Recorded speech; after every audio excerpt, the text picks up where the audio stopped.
Greetings, my scattered sisters and brothers in the Lord. I trust you know the Lord is with you wherever you find yourself scattered today, and that you know that His presence with you is more than enough for whatever you might face today. Well, we are before the cross of Jesus, and Jesus has just uttered a loud cry and breathed His last.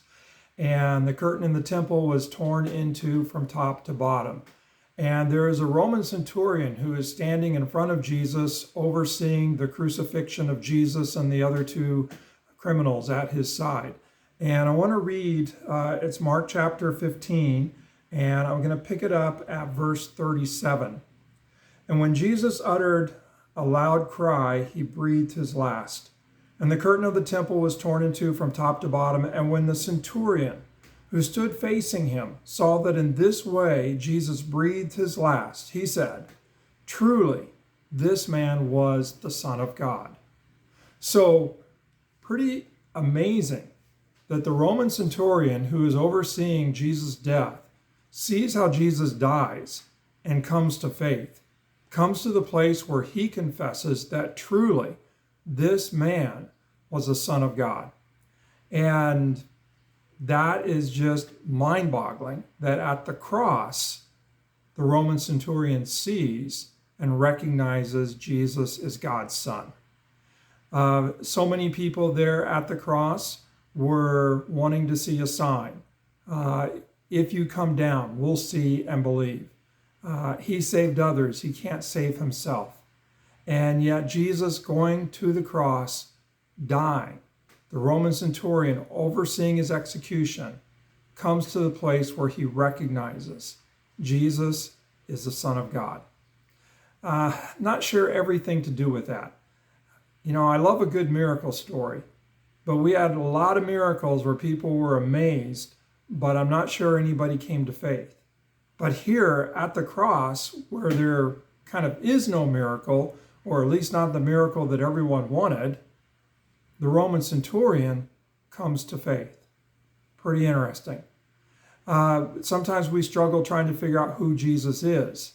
And yet the Roman centurion, as he sees Jesus dying on the cross, recognizes that Jesus is the Son of God. The cross becomes a moment of revelation. In the atoning death that Jesus dies, the Roman centurion sees who Jesus is. I'm also thinking about this from one other angle, that the Gospel of Mark, written for the church at Rome, as they were undergoing persecution under Nero. And I imagine a lot of people had been praying for miracles to escape the persecution.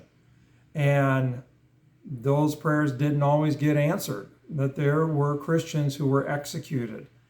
But I can't help but wonder if they end up maybe just kind of praying a prayer, something like this, that Jesus, just as the Roman centurion recognized who you were at your death, may those who are overseeing my death come to recognize that I belong to you, and in that recognize who you are as well, that I'm a child of God because you're the Son of God.